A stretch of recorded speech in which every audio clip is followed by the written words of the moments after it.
We've built strength from the ground up through the hinge, squat, lunge, push, pull, and carry, but none of it works without a strong, stable core to hold it all together.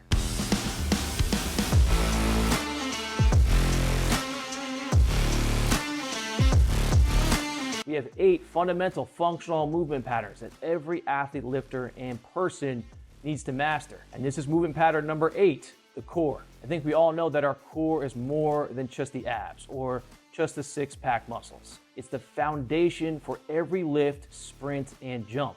It stabilizes your spine through all movement patterns, transfers force between your upper and lower body, and protects you from injury both in the gym and in everyday life. By the end of today's video, you will know exactly how to train your core for function, not just for aesthetics. I will also show you 3 of my favorite exercises to build true strength, stability, and control to have you moving and feeling better than ever. What's up, guys? Welcome back. Today we're talking about movement pattern number 8, the last movement in my functional movement mastery course. We're talking about the core. So I could do an entire course on the core in itself because there are essentially 8 different movement patterns that make up the overall functionality of the core. But today we're going to focus on some of the more main patterns to start taking a more well-rounded approach to your core training. So when we talk about the core, we're talking about more than just the six-pack. We're talking about more than just the rectus abdominis.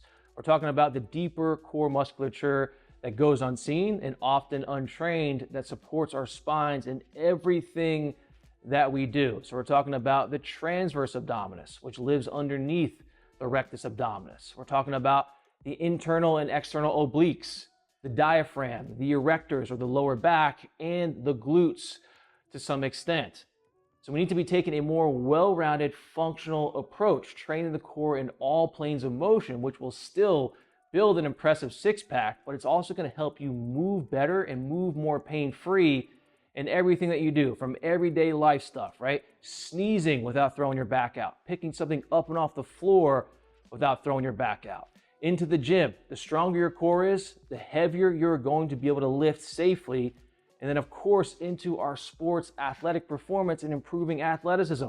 We're going to throw harder, run faster, and jump higher, taking a more well-rounded approach to our core training. All right, guys, variation number 1, we're going over an isometric core exercise, the most beneficial and most effective in building deeper core musculature, even more specifically, the transverse abdominis in the hollow body hold. So oftentimes when people think about isometric core exercises, they're thinking about planks. Planks can be a decent exercise, right? They can be effective, they can be beneficial. However, even when done properly with really good technique, oftentimes the limiting factor, the thing that gives out first, are the shoulders and the burn in the shoulders before the core gives out.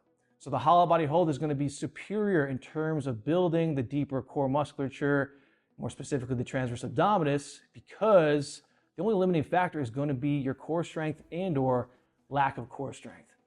So as you guys can see, no shoes on. So it's much easier to create full body tension, more specifically lower body tension, and to maintain that tension without having shoes on. So we're starting off lying on our back. The most important thing with this movement is that we keep our lower back pinned to the ground throughout. So never let that lower back come off. There should never be a space between you and the floor. So we pin that lower back to the ground, really suck the abs in. Think about pinning your spine to the floor. So we don't want our abs bulged out like this. Suck the abs in, pin that lower back, pin your spine to the floor, and maintain that throughout the movement.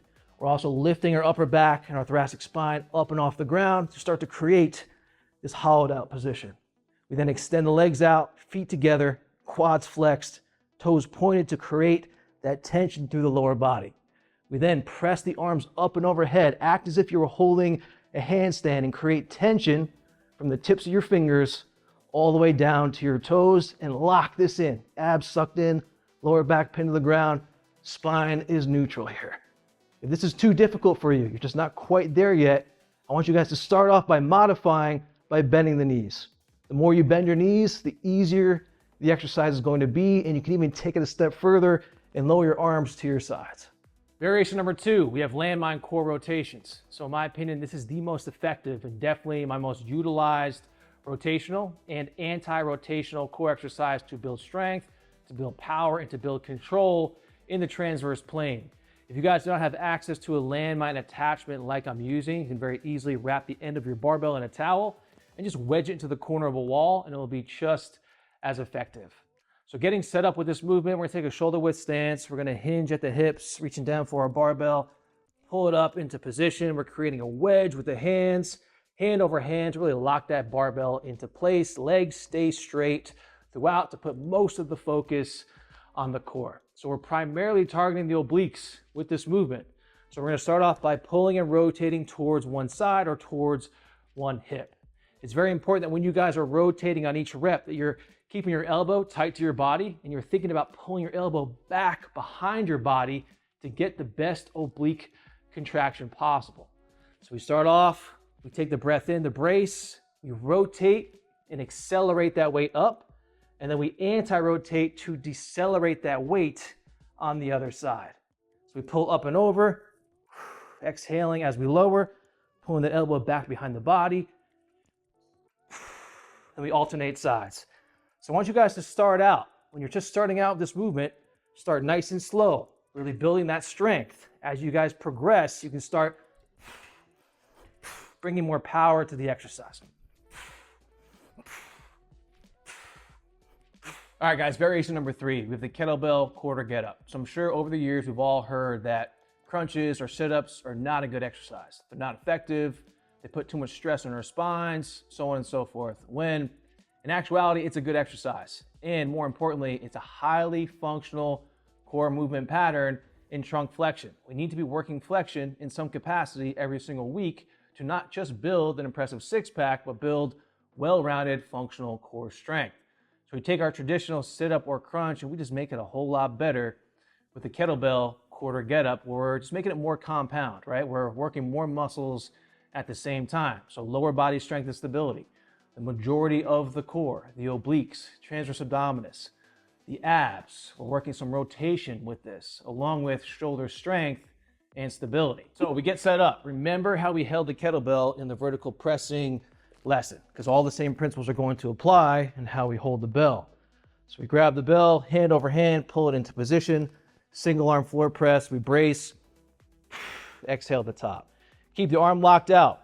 Eyes on your hand and or the kettlebell throughout. Opposite leg extends out to the side, dorsiflex the toes, keep this leg glued to the floor. This heel is gonna be close to the butt and step this leg out slightly towards the same side we're holding the bell on, and then other arm extends out to the side.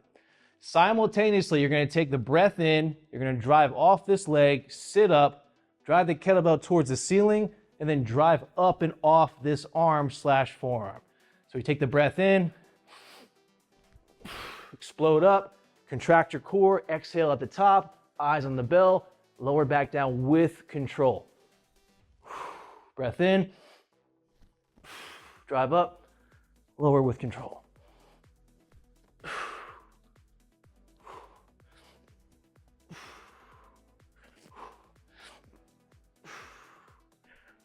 As soon as you guys are finished, bring the other leg in, lower the bell, back down to the ground with control.